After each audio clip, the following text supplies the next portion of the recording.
everybody, and welcome back to Speedromizer 6, the charity marathon with a twist. What you submit is not what you run. We are still getting ready for our next run, which is a Breath of Fire run by Garlips, a Deej any percent run. I was about to say any percent run. That's speedrunner muscle memory, even just on reading the categories. Deej percent by Garlips. We are getting close to the start of that run, but before we do, we want to just talk a little bit about QMUNITY, the charity that we are here for. The QMUNITY is a province-wide resource center that delivers programs and services to anyone within the two-spirit, lesbian, gay, bisexual, transgender, queer, intersexual, and asexual community in need of support and connection. Regardless of age, location, and circumstance, their organization is there to ensure queer, trans, and two-spirit people can find low-barrier access to mental health resources, peer support, information, referrals, and more.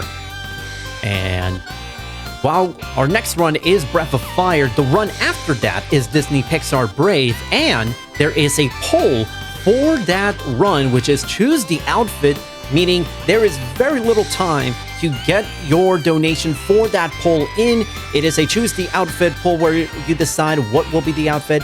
Is it the gown or the guard outfit?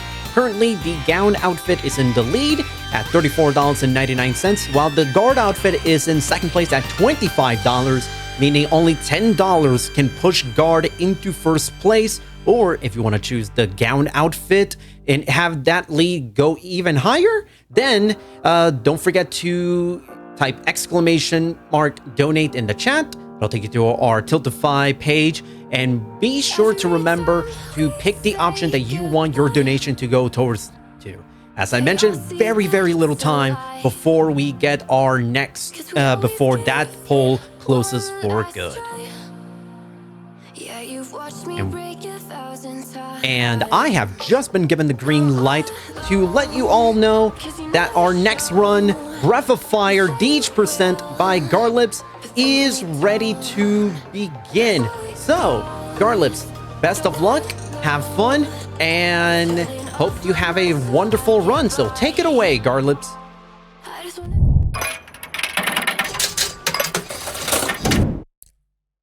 Hello everybody, my name is Garlips. I'm an alleged speedrunner, and I bring with me my good friend Derek. Say hi.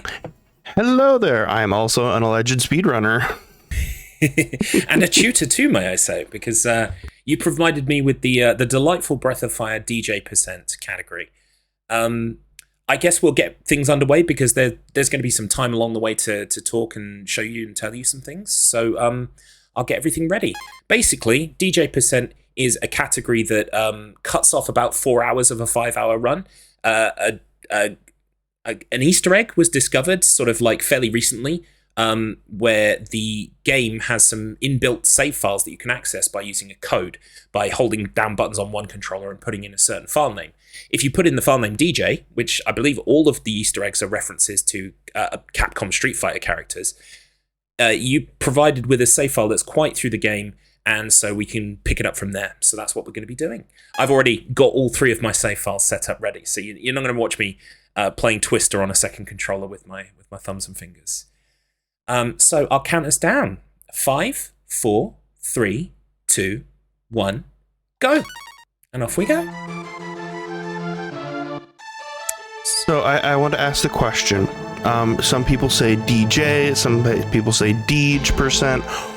Do you find yourself ever fluctuating between one or the other, or is it always one? I used to call it Deej until... Hang on, just got to concentrate on my warping for a second. Warp to tunnel. I used to call it Deej until I watched a video about the glitch, and they said DJ because it was I didn't know it was a Street Fighter character. Like, my Street Fighter knowledge is limited to mainly like Chun-Li, Ryu, Ken, etc. So, real fast, because we will be back to the city, don't worry. So if we don't explain what this city is, we're going to be back to it.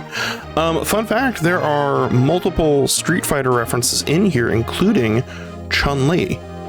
Yeah. See, I would have got that one. in one town, if you do a certain action sequence, they literally show you Chun-Li as a character in this game. Wow. And it is remarkable, and at the same time, like, all right, Capcom, we know what you're doing. All right, so do you want to explain what we're doing? Yeah, so essentially, this save file drops us into the game, and a lot of, I would say a fair amount of the story is done. It's just kind of like some fetch questy stuff that we need to do. We're going to fly first of all. So you'll see me switch quite a few times between characters, putting them in first place in the party. Basically, that means that you can use their power up, and Nina's here is to fly. She can also warp with magic, and we'll be using that to like skip across large sections of the world. But yeah, so we're kind of on a fetch quest at the moment. Our first kind of major quest, although we are doing bits and pieces towards other things, is to achieve Ryu's... Cell? I'm not good at menuing. It's not one of my skills. Right, so we need 1, 2... I've got to count 3, 4, 5, 6, 7, 8, 9, 10, 11, 12. Hey, there we go. 1, 2, 3 words. We're kind of doing bits and pieces on a lot of things, but our kind of main quest at the moment is we are trying to get Ryu's main power, which is called Agni. It's a kind of a quest that he goes on, where he has to do quite a few bits and pieces, and then he unlocks his kind of final form, or his ultimate weapon, so to speak. Because the main plot of this game, as far as I can tell, someone who could not finish it casually, is you're a dragon, Harry. You're a dragon. So basically, you're a dragon, and there are other dragon families, and they've been doing some fighting and some wars and stuff. And there's also a goddess who can like grant wishes, but you don't want to wake her up because it's bad news if she does, apparently. Oh, I need to put him in first place as well. So yeah, go ahead.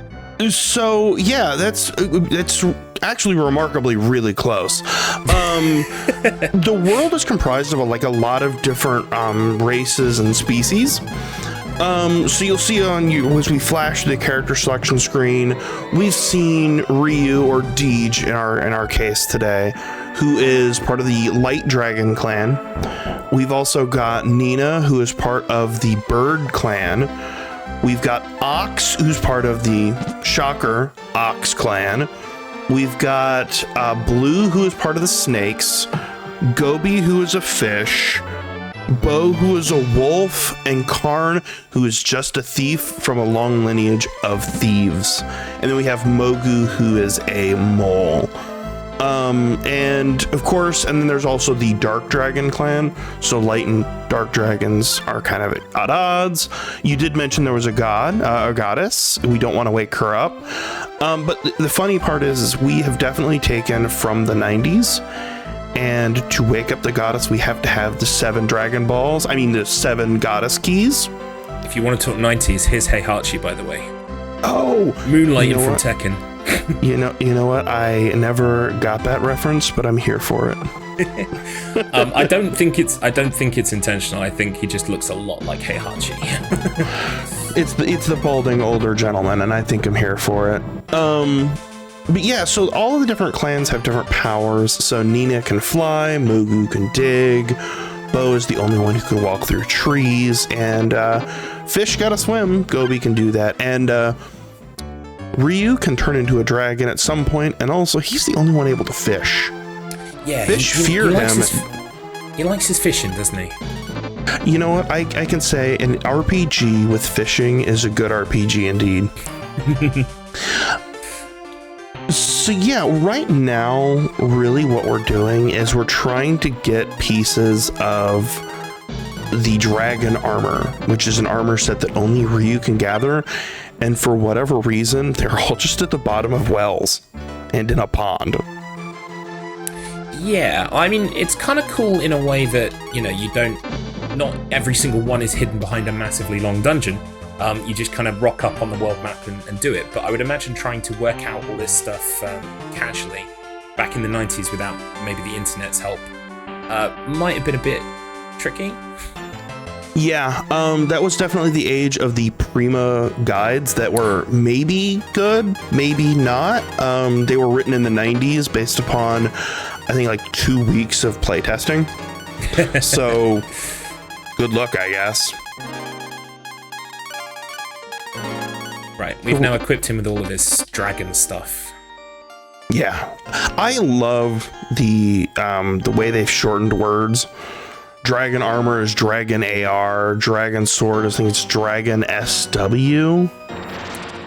Yeah, I believe it's something to do with a character limit based on the way it was kind of constructed in the Japanese version, right? Something like that. Yeah, something like that. A lot of 90s RPGs definitely had the, listen, we can only have so many characters. Let's not go wild here.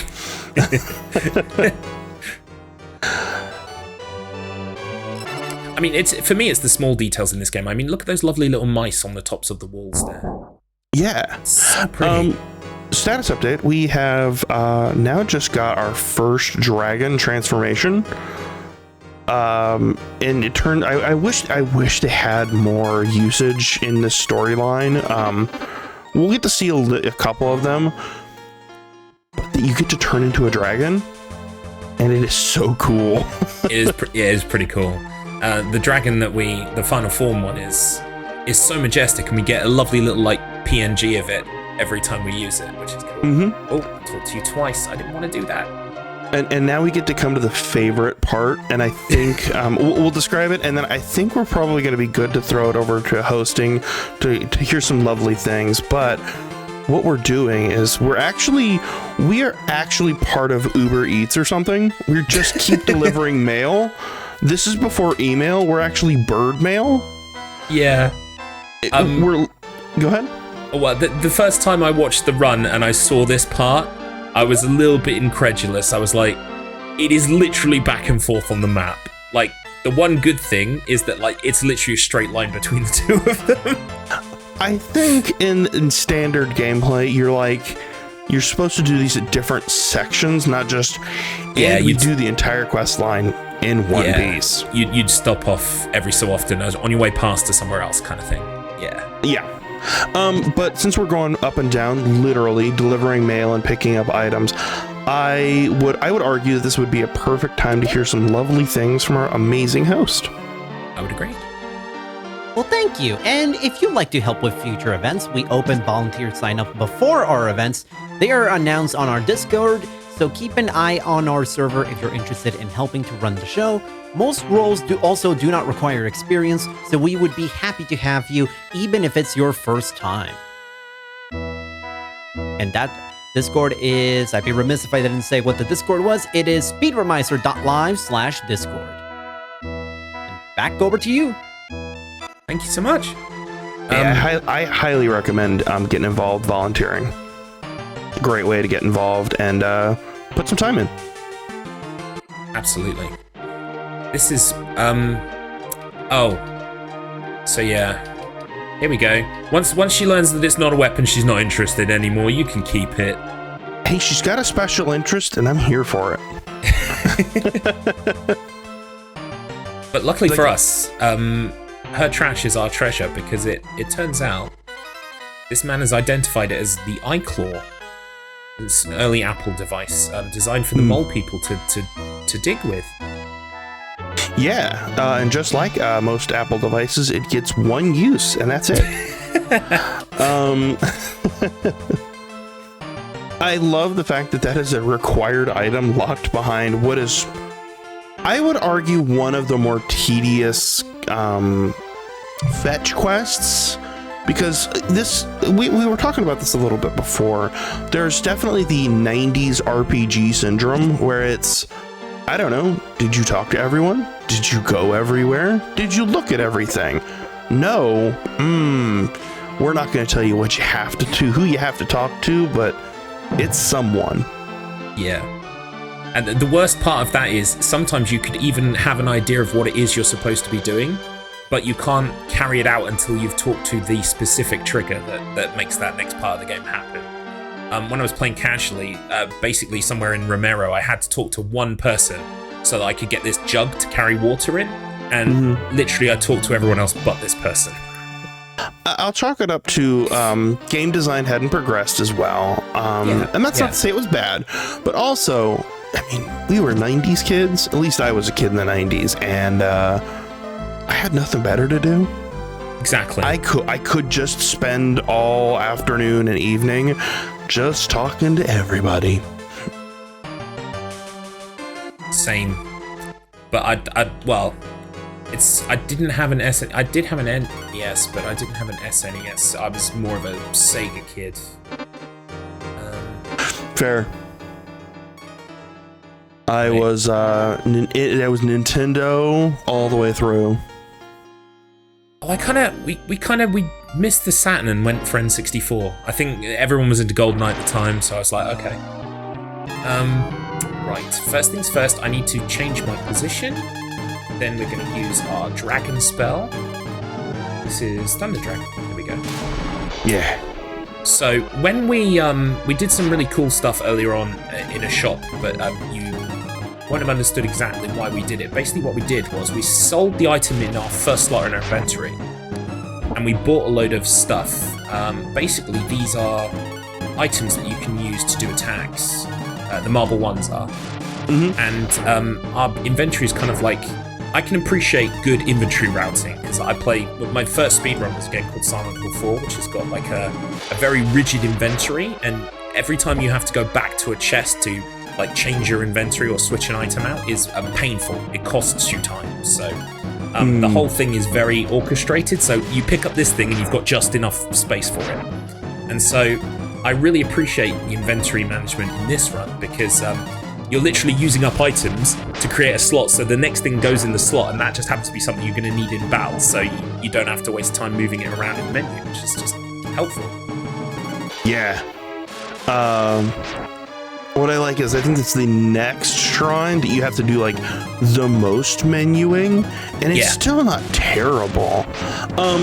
So real fast, we're using an item called a Marble 1, and it literally gives you a critical hit every time.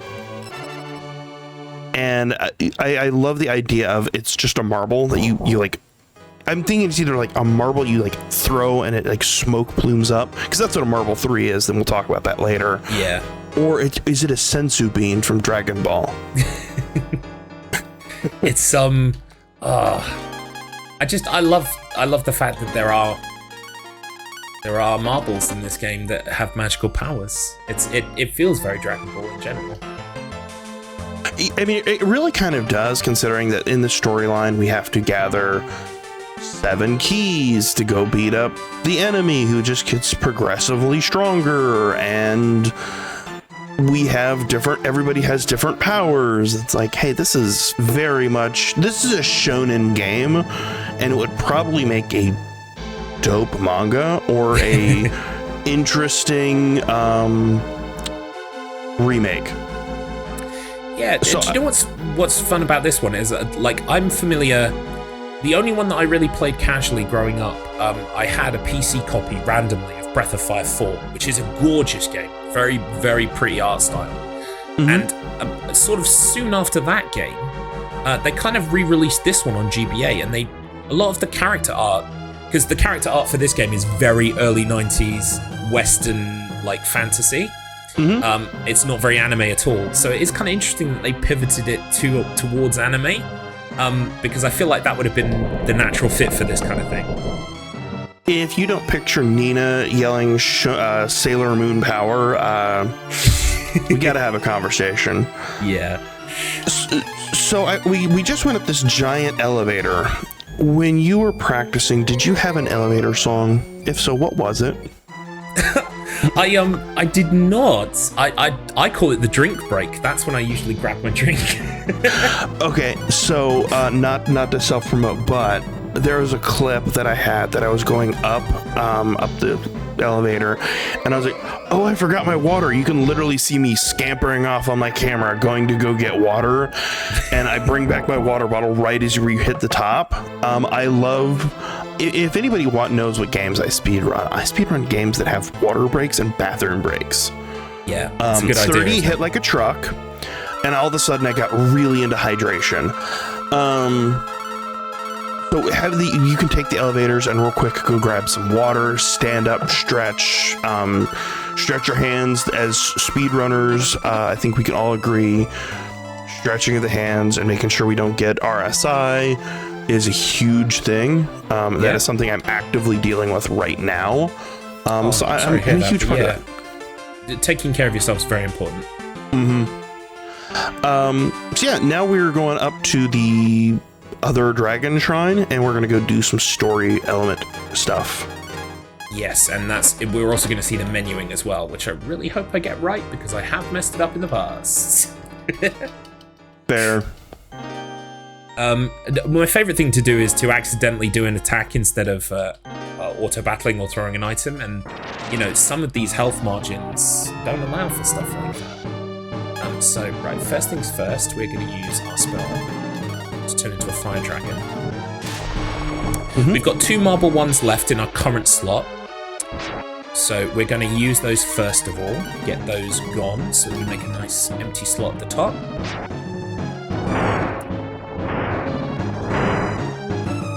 And I mean, I also really like the ability to use the marbles to get a critical hit, because later on in the game, it actually benefits you to get... Well, I mean, in most RPGs, it benefits you to get critical hits, but later on, it literally saves a lot of time, because sometimes you don't even have to use a second cure in a battle or things like that. So. Yeah. One of the things I like a little bit later on, where we don't even have to worry about getting using the marble ones, but also I love the fact we get to count, and that's the fun part, is you just get to go, okay, Twitch, we're gonna go ahead and learn our counting. So can we count from 1 to 10 in chat? And it's really cool and funny watching everybody trip over 1. Which, hey, by the way, we're going to be counting to 15 here pretty soon. So, I mean, well, we already did that, didn't we? Oh, never mind. We've got the 15 marble threes. Never mind. I wasn't paying attention, apparently. That's absolutely fine. No. I think we were knee deep in a very interesting discussion. It was just menuing and items. It's fine. Yeah. Ooh, yep. It always looks tight here in terms of HP, but we're fine because it's all been counted out. As long as you don't attack by accident. Yeah. I love the speedrunners who route games. Yeah. I have massive respect for people like that, especially in an RPG, because there are so many variables, so many luck-based things, so many, do you go and get this item, or do you save time by not grabbing it? There's so many moving parts. Yeah, it's so cool to read a well-written guide too. Yeah, a shout outs to can you remember the name? I'm hopeless. You know what? I don't have it pulled up, but I can absolutely have it pulled up in a second. Yes, the previous world record holder, who literally was world record holder until this week, which is very cool. Someone very recently took the world record. Wrote an excellent guide, so shout out to that person. That guide is doing all of the heavy lifting today. Yeah, Wildfire Skunk. Wildfire Skunk, thank you so much. It was because basically what I did to learn, I mean, obviously I played a little bit casually, but like I said, I had no real connection with Breath of Fire at all. Never played it before until now. This is the first time I picked it up. So I played it casually for a couple streams, and then, time went on, other things came up, and I was like, I just don't have the time to finish this casually, which is big for me, because my number one rule as a speedrunner is, I always play it casually first. So I'm glad I at least played some of it casually first.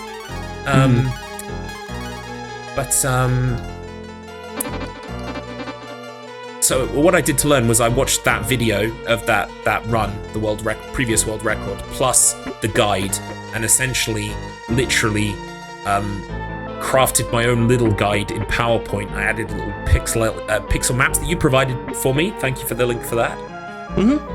And kind of literally step by step baby guide to get me through the game.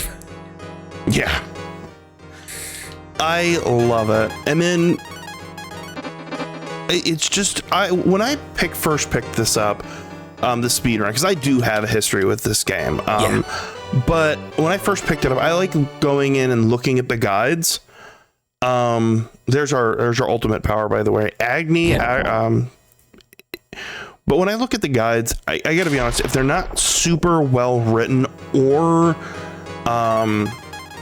if they're just video guides, I'm like, all right, I'll go watch it. But I love text guides. I don't know what about it is.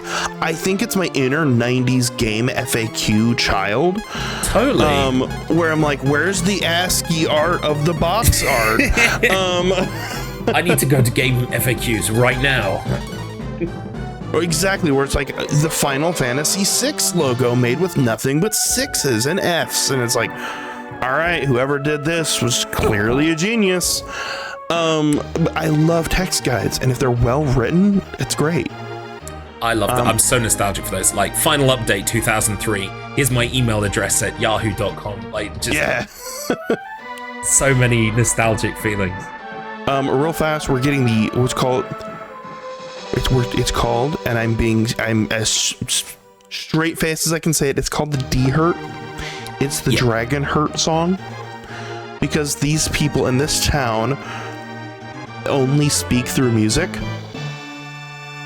So they have a item called the Dragon Hurt, and we're going to use that later, but I'll let you think about what that does. Don't look at the character screen right now. It's not, don't worry about it. Just don't question it. But yeah, no, I love those guides and things like that. I'm here for it. Yeah. May I interrupt?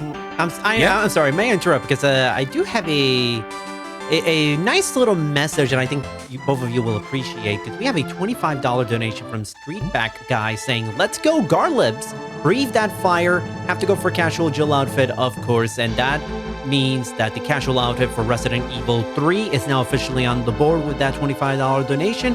$86 behind Disco, which is in first place, but could we see a casual comeback and overtake Disco? It will be up to you, donors. And back to you. Thank you so much, Streetback Guy. That's incredible. My chat have been watching me stream this sort of this week, trying to claw my way towards a respectable time. So I appreciate you, Streetback. Streetback, of course. It's really weird how it worked out. I also am a tutor in Speedromizer 6, and my run went to Streetback Guy, who I already knew. He's a member of the stream team I'm on. So it's been really fun to be both, like to have both ends essentially of this event, like do both things. It's very fun. When I was seeing that you got Breath of Fire, I've seen some of your speedruns before, but I've also seen speedruns from folks from your stream team, which I believe is the Clock Tower, correct? Yeah. And I've known of one of the leaders of Clock Tower for going on 2 decades at this point. Lovely. Huh? I said lovely. You're an honorary member at this point, basically. No, I sadly have not got to do too much with the Clock Tower. I wish I could. I'm not a huge horror game person. That's fair. I think the closest I get to is like Bloodstained and sort of a Castlevania style games. Okay. But so I was really excited to see, hey, somebody from Clock Tower got Breath of Fire, which is tangentially related because it's Capcom, and then Capcom, they do a lot of Resident Evil games. So absolutely. It's kind of one of those, like, the fates aligned in a weird esoteric squint and kind of hold one eye closed sort of way. But I'm here for it. I love those sort of things. Very serendipitous. I need to remember that, like, we are walking in this direction. Oh, this chest. I always want to open this chest, but no time.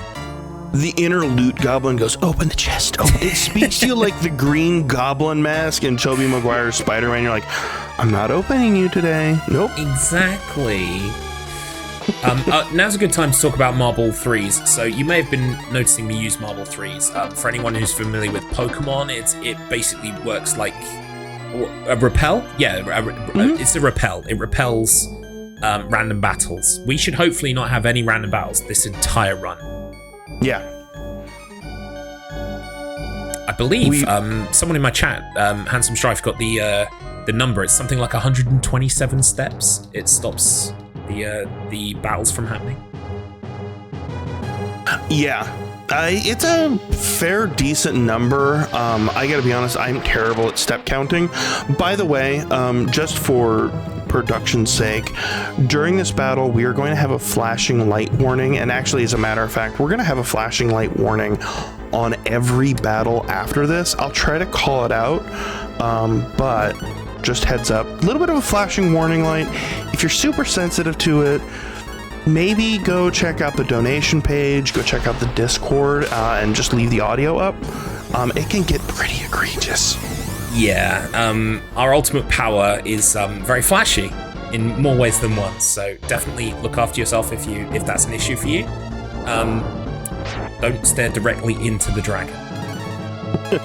As majestic as it is. I love the shades you have on right now, by the way. Thank you. Always an excuse to put these on every day. I just find a reason. It's great. So sorry. Go ahead. No, go for it. I was just going to say we're auto battling right now. Basically, any time that we have Agni out, we're auto battling. The auto battle is actually a really cool feature, and you can just keep it going until you either cancel it, or sometimes the boss will do something like it'll say, Zog is impressed, and then you've got to reapply the auto battler. But it's a really cool feature. Yeah, that's what I was actually going to touch on. So, great segue. I'd love to say we planned it, and we did. This is all scripted. Yeah, you should see my script. It's actually longer than the run notes. Anyway, so the cool mechanic that this game, I'm going to say, kind of pioneered is our second win feature, where you'll notice that we took the enemy's Zog all the way down to basically empty, and then he goes, hey, he smiled, or he grinned, or nothing happened. Basically, it loads a second health bar that we actually don't get to see, and it's basically like the boss goes, that was great, anyway, here's my full form. It's definitely a shonen game at best point. But yeah, I mean, I don't know, without knowing, like, obviously I'm running the routes, or the routes, so I know, like, roughly when and how damage is supposed to be happening. But if I was playing this casually, and like the health bar is seemingly at 1, and then I'm here for another 10 minutes and then die, I would be like, how much health do you have? So if embrace the inner 90s kid. When my dad would play this, because my dad played this when I was a kid, we would have a calculator and graph paper. Oh, nice. We didn't need to heal. Nice. Yeah. It would be like, all right, turn this. I did 999 damage. All right, next turn, I did 999 damage. And every turn, you'd add it up with the calculator and graph paper. Old school. I love it. And then you'd go, all right, well, turn 10, you did 1,000 damage. Turn 2, you did 2,000 and died. So it's somewhere between 1 and 2,000.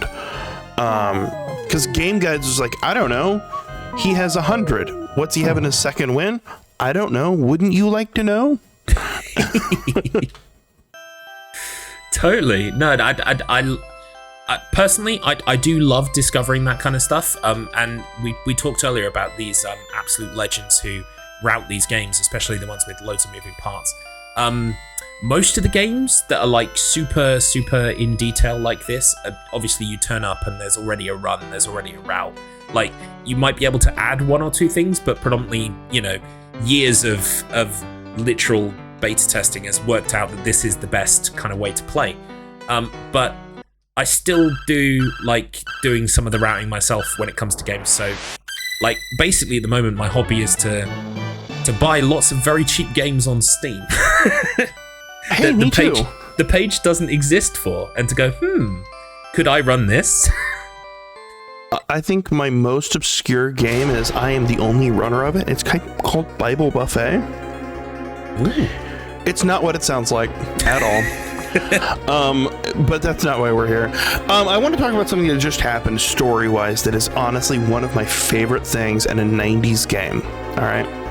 So, just FYI, we just ran into a character with blue hair that was not our main character. I'll give you some hints. That means that they are related. That's actually the blue-haired lady was actually Sarah, and is our main protagonist's sister. And they finally meet up because Sarah's kidnapped, converted to the bad guy team at the beginning of the game. She puts up a good fight though in that opening cutscene. A great fight. Long fight and a great fight. And we just met them again.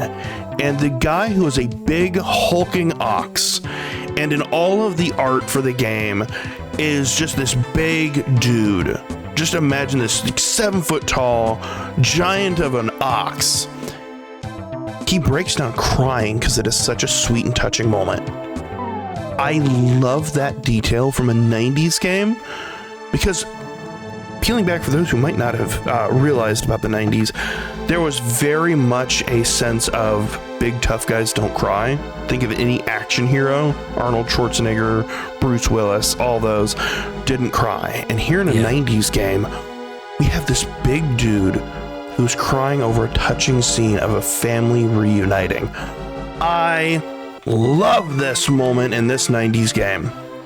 It's very cool, yeah. And then immediately after that, you're faced with the fact that it was all a bait and switch. It was a trick.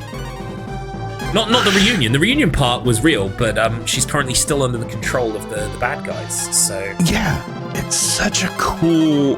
I highly recommend, if you getting a copy of this game and giving it a try casually. I'll say it definitely has some 90s game style where you have to go talk to everybody. You have to go get a chest in an out of the way department, and that is required for progression. And if you didn't get it, good luck. We're not going to tell you where to go get it.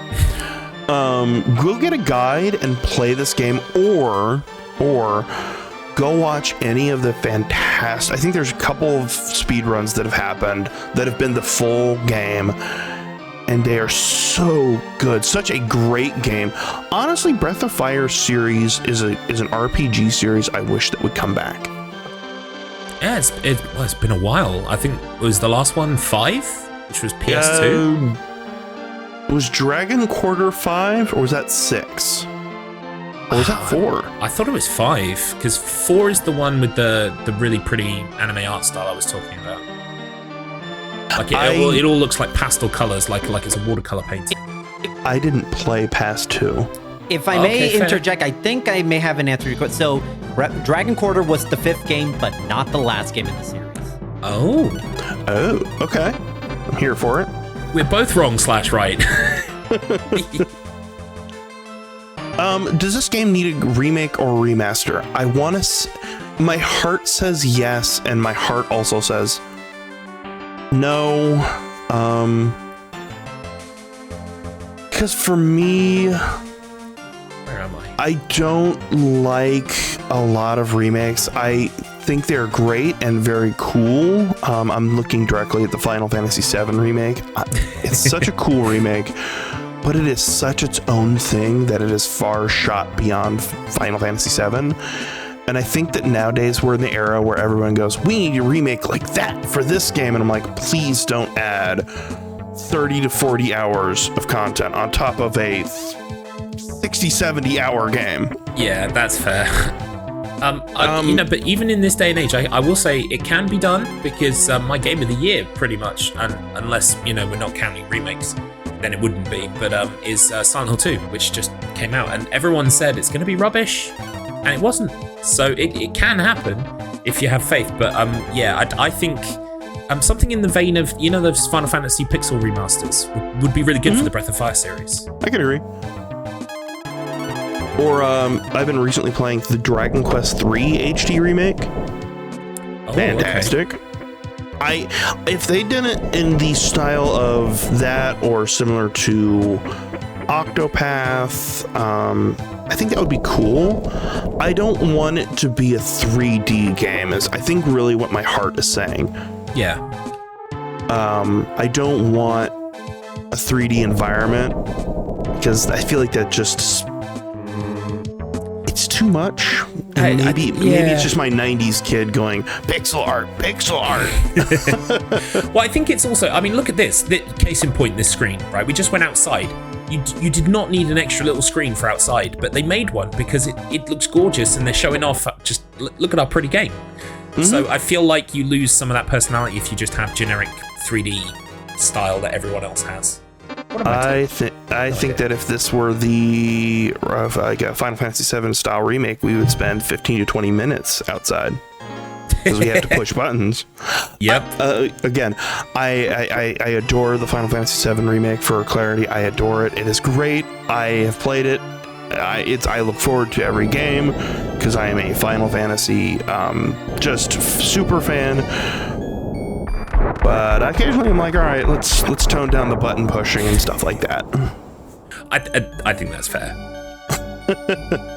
I'm one of those Final Fantasy VII purists. I bounced out a remake. I mean, it's very pretty. Don't get me wrong, and a lot of the presentation is nice. I just I love the original too much. I'll say it. Yeah, you know, some people go, oh no, nostalgia is not blinding. Did I just use an extra one? You did, but I think you have an extra one. I think you have a little extra. Oh, we'll see, won't we? We'll be okay. Yeah, we'll be okay. I'm going to say the controversial thing, and you can absolutely roast me in donations, and you probably should. I think Final Fantasy VII is the best Final Fantasy. That's absolutely. Look, I agree that a lot of it is personal. Like, it's very hard to quantify in a series that is, you know, trying to do essentially something slightly different every time. That's going to appeal to different people. So, or if you happen to agree that Final Fantasy VII is the best one, also leave a donation. Yeah, please. You know what? I'm going to open it up. I'm going to say, leave your favorite Final Fantasy in a donation. Because I am always super fascinated by that. But my personal favorite is Final Fantasy VI or Final Fantasy III if we're playing it on the SNES. That's fair. I played a little bit of that when so, like I said, I didn't have an SNES, but I did pick up the PlayStation 1 port of that. Mm-hmm. And I did play through a bit of it. I think, yeah, for me, 7 hit me at the right time. You know, it was my first JRPG. Everyone at school was into it. You know, it's like the talk of the playground. So I think it hit me at just the right time. I unfortunately didn't have a PlayStation till PlayStation 2 when Final Fantasy X came out. So I don't have that. I grew up with it. I have already played X. I've already played other 3D games as a whole. Yeah. So Final Fantasy VII just didn't do anything for me because I'd already played X, which I think is also superior to 7. We're gonna fall out. I bounced out of X hard, but yeah, again, I will say, you know, curse those Albed Machinas. Agreed. No, I'll agree on. Once again, flashing light warning.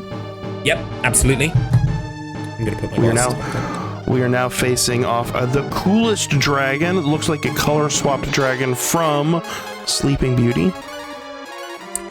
Khan is going to use the D heart. Mogu is going to attack. And the other two are going to defend. Because what we're doing here, that song that we took to go in a bottle, we've brought it all the way here with us. And we're playing it. And basically it kind of, I guess does it render Sarah beatable? Is she undefeatable unless you have it, or?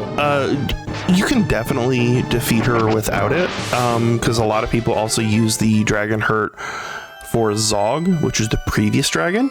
Oh, okay. But this one just has more HP, and basically what the D Hurt does is takes them down to 1 HP. So when we first listened to it, you notice that Ryu went down to 1 HP.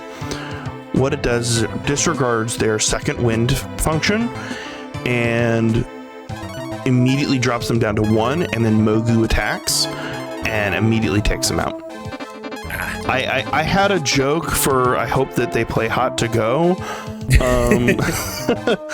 Excuse me, this is Speedromizer 6. I don't think they're going to play hot to go. See, okay, you also heal at that fountain. I just too. grabbed the heal because I'm quite nervous about the fact that I accidentally used an extra marble 3. So I figure if I heal, at least if I do get sucked into a battle because I've had to not use a marble 3, I should be alright to just auto battle through it. Yeah. That's my thought process there. I can't not heal there regardless of how I actually always buy like 1 or 2 extra marble 3s. Just kind of, I'm here, we're going to do it anyway. That would have been a really good idea, wouldn't it? But I always heal there anyway because I can't not heal. Much like the loot goblin in me, you're passing a free full heal. You should do it. Oh, I was using them all the time in casual play. I love those fountains. They're so cool. But yeah, this is actually one of my kind of favorite areas of this game, especially part of this run, is technically we're taking the longer path, but it does not. You'll see these switches on the floor, and they actually make the flooring invisible. And that's great if you have a map. It's not great if you don't have a map. Ooh, bold move not to use the marble. Yeah. I'm going to take it on the off chance because I want to make sure I've got enough for the final areas of the game, so to speak. Yeah, no. It was bold and it paid off. Also, the disappearing map kind of doesn't work if we're trying to do it's not great for content. You're just floating in an existential space. Yeah, I went the wrong way once and accidentally touched that switch, so I've seen what it looks like. The floor disappears, but you can still you can puzzle it out by just trying to walk, basically. I will say the background is lovely. See, that's the thing, right? That this is the conundrum I have with Breath of Fire is that everything about this draws me in. I love the sprite work. I love the characters. The music is lovely. Like my favorite piece of music actually is that kind of like main dungeon one that goes dun dun dun dun dun dun dun dun. I love that. Yeah. That's in my head. If you're not vibing to it, exactly. But the problem is I find it so difficult to care about the story. But I mean that is definitely a me problem. Because I'm not into super, I wouldn't say this is high fantasy, but the JRPGs I usually tend to prefer the ones that are more low fantasy. They're kind of set in our world, but with some magic qualities, as opposed to welcome to the land of this place. I would call this high fantasy. I think that's an acceptable term for this because it's got dragons and swords and magic and all these fantasy races. I think I'm cool with calling it high fantasy. Yeah, but I mean, I'm really glad actually that you put it in front of me because it pushed me to run things in a way that I don't usually run things. I usually pick games. I'm very much when it comes to speedrunning, I'm a vibe person. So I play a game. I'm like, I'm feeling this game. What's the speedrun look like? And I kind of go from there. So everything I'm always picking up, I sort of have some sense of familiarity with it. But this, I had no familiarity. So I couldn't lean on that as a crutch. So instead I leaned on the past work of previous people who created an entire route for me, which is also a crutch. But I had to learn that crutch. Yeah, speaking of not having any familiarity with it, Speedromizer 7, next time, sign up for it. Yeah. That's a pluggy plug. Host, do you have anything to read for that? No. I mean, hey, if you want to be a part of the Speedromizer team for the future, I mean, we do offer we do actually have volunteer signups before those events, so they are announced on our Discord. Once again, they are at speedromizer.live/discord, and most roles do not require experience, so we would be happy to have you even if it's your first time. Highly recommend. I've got to do some volunteer work for a couple of marathon charity events, and it is so fulfilling. You stay busy, and it is so cool to get to be behind the scenes. I've got to do some hosting before. I've got to do some comms and things like that, and it is so fulfilling personally that I highly recommend. Like, if you're on the fringes of like, I kind of want to be involved, but you know, I don't want to run anything, get involved in hosting, comms, do something. I highly recommend it. It's like I said, it's so fulfilling. So fulfilling. Couldn't agree more. Right, Marvel 3 time. We have a tradition in my stream when I run this game is we're getting ready to pass a pathing in the floor. Give your loved ones or loved pets a nice hug because we are passing by the heart. That is lovely. And yes, everyone remembers the heart. I love it. It started because one of my people in my chat was talking about like their dog at the time. I'm like, we love doggos, right? As I'm passing the heart, and I'm like, this is a thing. Every time we pass the heart, we talk about pets, we talk about loved ones, things like that. Like, to me, like, speaking on that, as we're just navigating around, this one to me looks like a little fighting guy, by the way, as well. I can see it. Like, I remember watching my dad play games like this. He'd play like Chrono Trigger, Lufia, all the SNES RPG gold standards, we had them. And getting to just sit down and watch my dad have the calculator, have the graph paper if you're making a map, and that's kind of where my heart is for like old like speed runs. Almost all of my speed runs end up being games that I played as a kid that are no less than 20 years old. And so just to me, being able to speedrun these games is my parents are, you know, they're getting up there. I'm 30 myself and they are getting up there, and getting to talk to my dad and say, hey, I was speedrunning Breath of Fire, or I was speedrunning Earthbound, and being able to have that conversation with my dad, who is not a huge gamer, but played these games when I was a kid, is such a great way to connect with my dad. Oh, my parents. All right, so now there's no dry eyes in the studio. For me, it was right. So everyone defends except flashing light warning. Yep, flashing light warning. It's Agni time. We're literally beating up Stone Man, who might or might not be a Mega Man boss. He definitely gives Mega Man energy. Yeah, I thought the same. And we're beating him up with the power of friendship. Anyway, carry on. I was just going to say, for my parents are a bit older, so, and they're kind of not, they were never really into video games. There was just like the odd one that they would play. For my mum, it was Tetris. For my dad, it was Pipe Mania, which is kind of like the little mini games in Bioshock where you hack things, but like a whole game. Yeah, I can still like. They fell down the rabbit hole like so much with those games. Like they didn't play games, but they played those games. So it's lovely to have those like touch. I showed my mum the other day. I was like, look, you can get it for your phone. Like. It's lovely to have those kind of intergenerational touchstones. And it's something even like one of the things, because I've gotten throughout this year, my whole ethos this year for streaming was I wanted to participate in charities such as this one, and such as the other big charities that have been happening for gaming and speedrunning. Was aligning myself with something that I could basically hold my head up and tell my kiddo, who is turning 9 next year, and a lot of them have they're child friendly.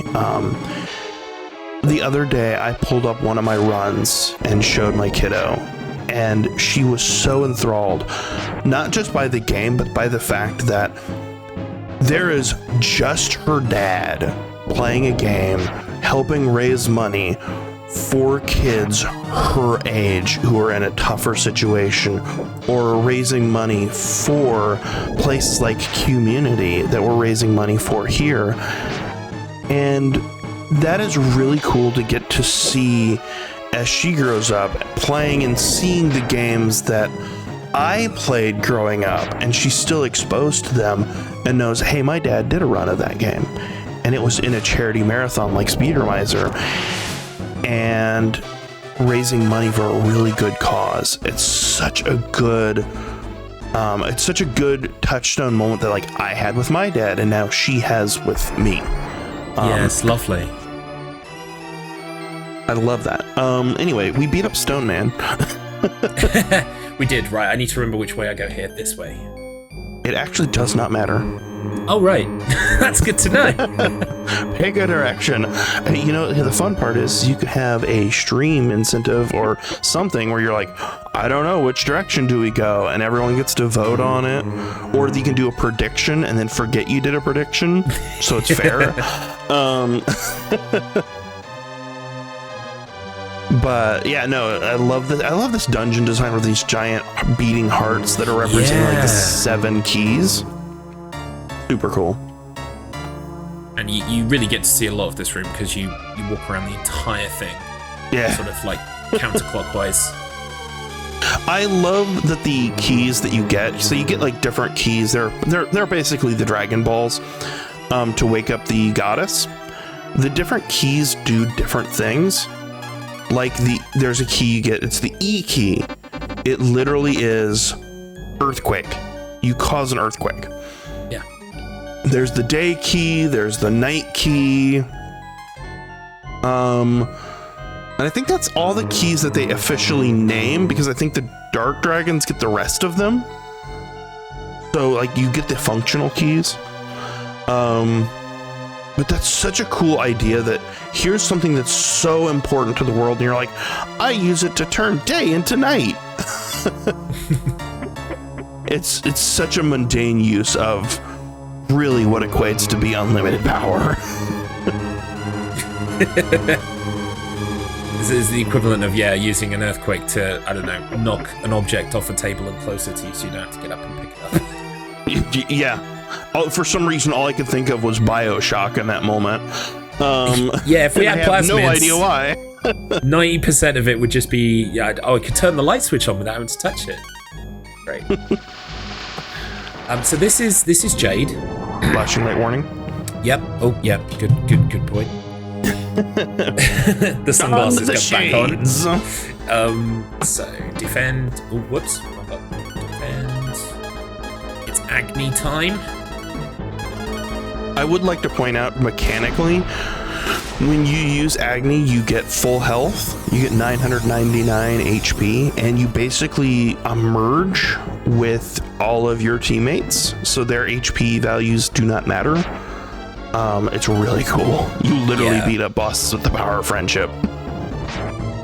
It is. It's a team effort, and the really cool thing as well, in terms of the routing of the run now, is that we can lean on the auto batter a little bit, but what we're doing is we're watching our HP, and basically if it gets under a certain number, we're going to be breaking the auto battle just to heal, because this guy can do a thunder attack that takes 400 damage, and it might happen right there.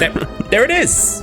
So I'm immediately breaking the auto battle so that I can use one of my cures, and we didn't need to use one on Zog, so it makes sense that I need to use one now. Boom, there we go. And now we go back to the auto battle and we watch the HP. I kind of like that, because like you'd expect like these big battles with these bosses to be like, oh, this is the bit where you've really got to pay attention. You do got to pay attention, but also you can kind of like this is where I'm like, let's just watch the light show. Yeah. One piece for routing, just kind of I've noted to kind of make extra speed happen. Instead of using a cure next run, use the water jar. Oh.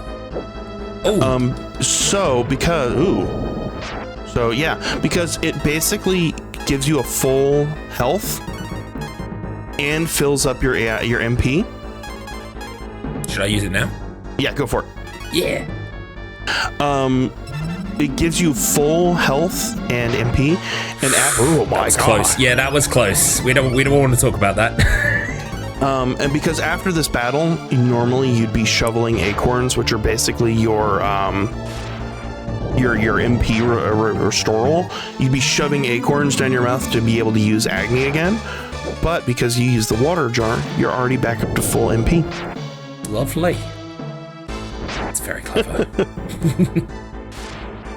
Come on, Jade. I'm officially ready for Jade to die now. Sorry, not sorry. Yeah, I like the design of this boss. I am not huge fan of this boss, if that makes sense. It's very time consuming.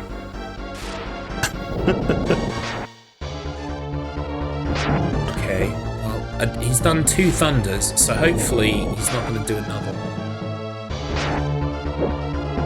Yeah, you should be fine for now. Yeah, because usually the final boss tends to need 2 heals, but I've got 3 because I just used the water jar, so that's good, just in case. Mm-hmm.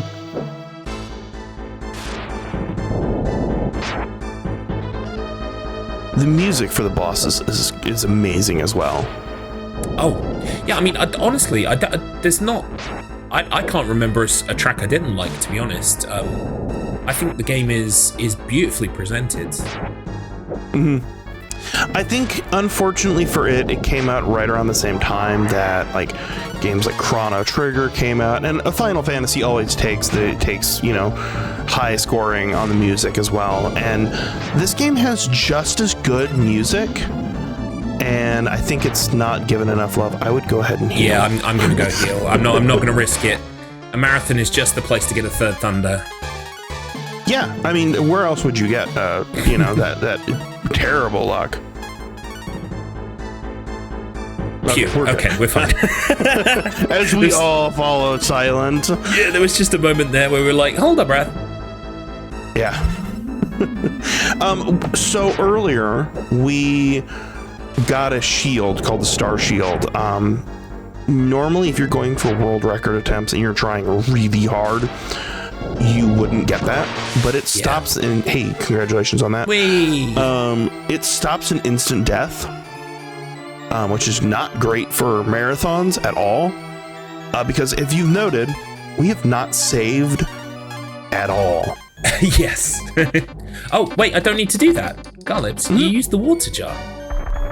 So yeah, we don't need to use acorns, and we don't need to worry about instant kills as well. Yeah, and I love that. No, that was my teacher got me onto that. That was a teacher tip. I try. So that was Jade. We are now facing off against Tia. Tia is the goddess that we mentioned earlier, that no one wants to wake up. We're going to approach her with a sword. In fact, I think she said something along the lines of, "Wait, have you got a sword out?" Ho ho ho! You approach me. Oh, I said yes. Whoops. She gives you a full heal, weirdly enough. Ah, interesting. It's just HP though. Oh, I thought for a second it was an instant game over and I'd literally at the last hurdle fallen, so I'm so glad that didn't happen. Admittedly, that would be really funny. For most people watching, not for myself personally. Okay, so that would be the moment where you crawl under your desk and be like, "Oh, so I would just use Agni." Yep. That's why. That's the just moment had a you brain crawl fart. under your desk and go, "I'm gonna be back for Speedromizer next time." Yeah, I'm not learning anything new. I'm gonna learn this one again. And there's your flashing warning at home again. Yep. So this basically has two phases, right? The first phase, essentially, you transform, you damage her for 999, and then the battle kind of like ends and then starts again. Yeah, she gets serious. She goes Frieza level 2. Oh, there it is. Yep, I think we peed her off. Flashing lights warning again. I'm contractually obligated to say that. Again, such a cool boss, and just for whoever's holding the timer,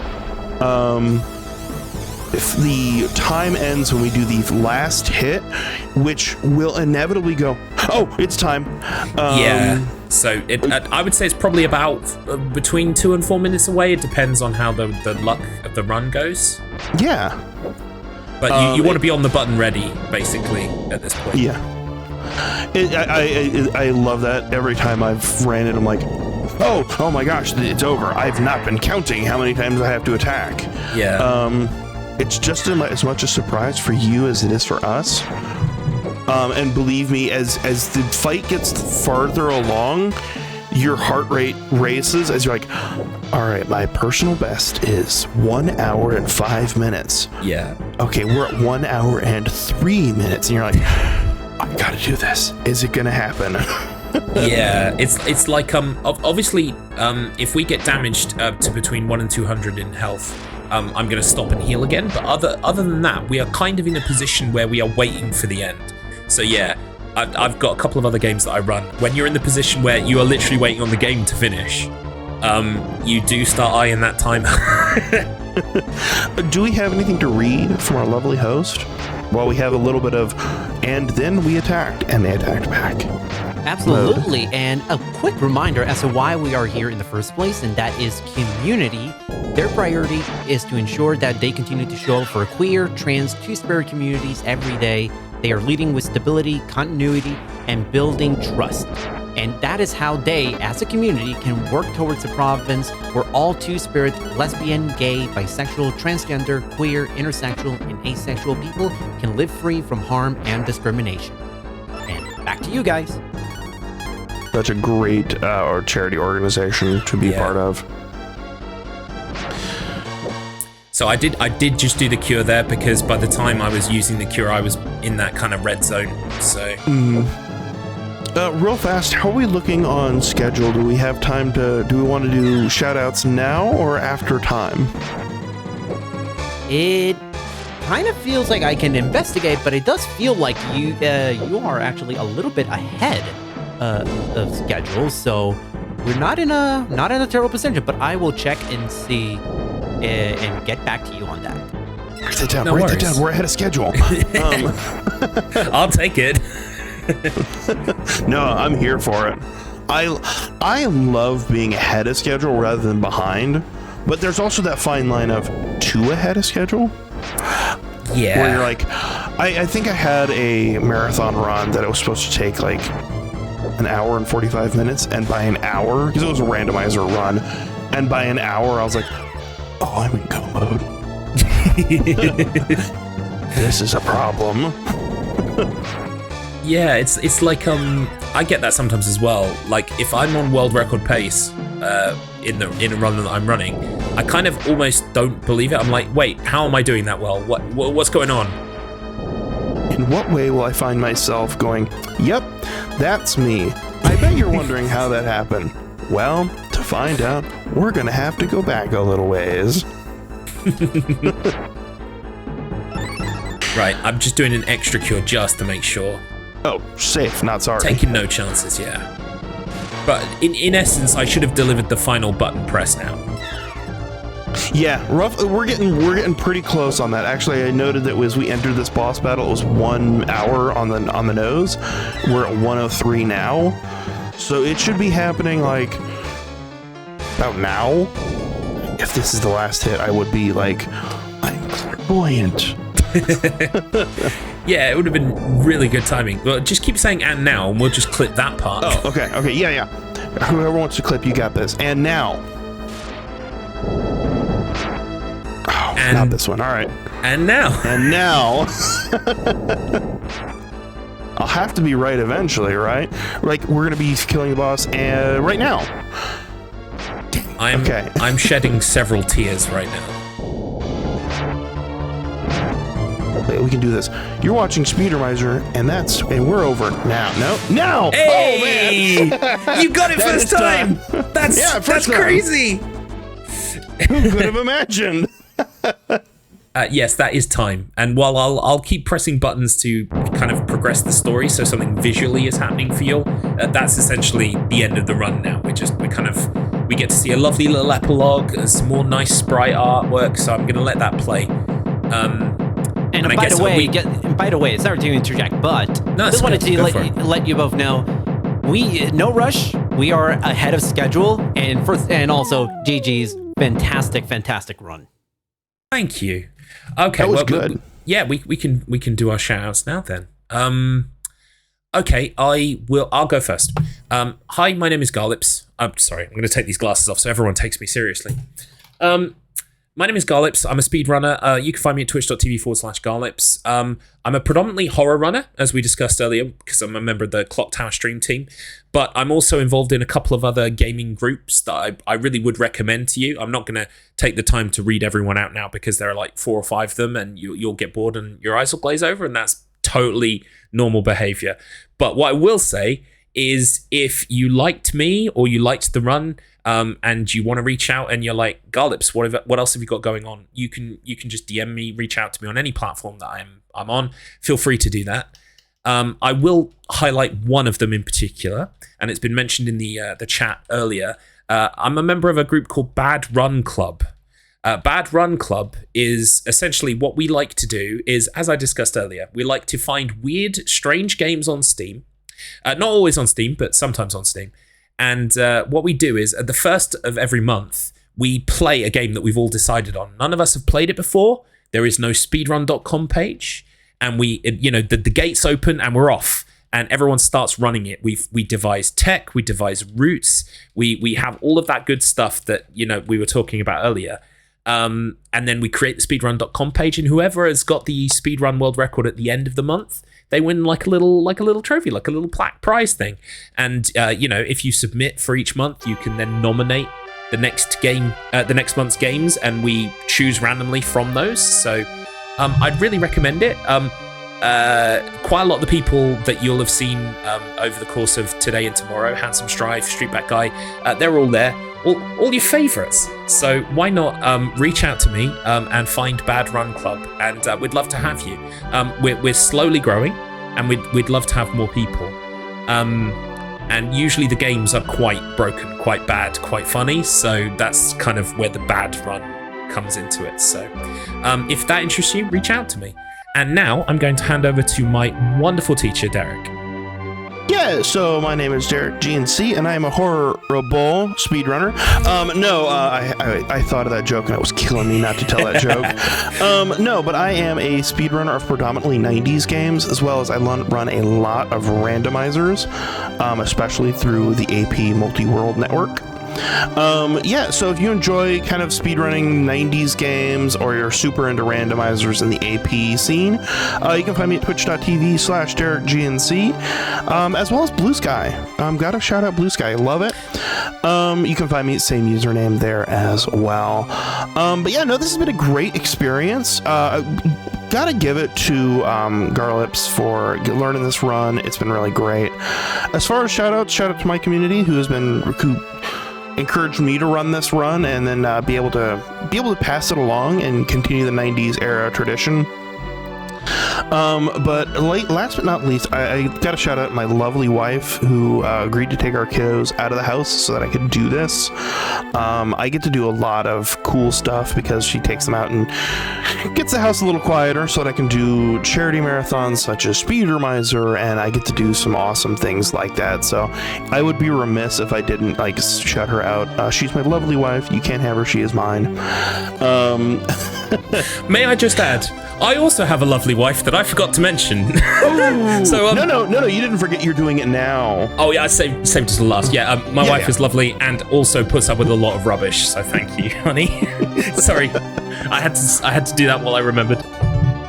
Not remembered. You totally remembered the entire time, and you're just waiting till the penultimate moment. There you go. Nobody clipped that. Last but not least, I will give a quote from this game. I'm proud of you. This community has been doing some really great work raising some money for an amazing charity. Proud of everybody who's been behind the scenes, putting this forward, and all the tech workers and things like that. You've been doing a great job. Been super pleasure to work with y'all. And I think I will finally stop rambling and give up the mic.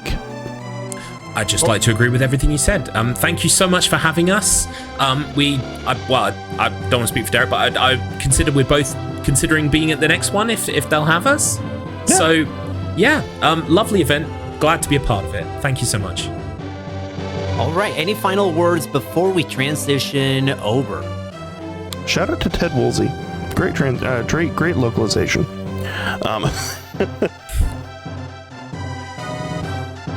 All right then. Well, that was Garlips with a absolutely fantastic run of Breath of Fire, and we still got some more fantastic runs throughout the Speedromizer 6.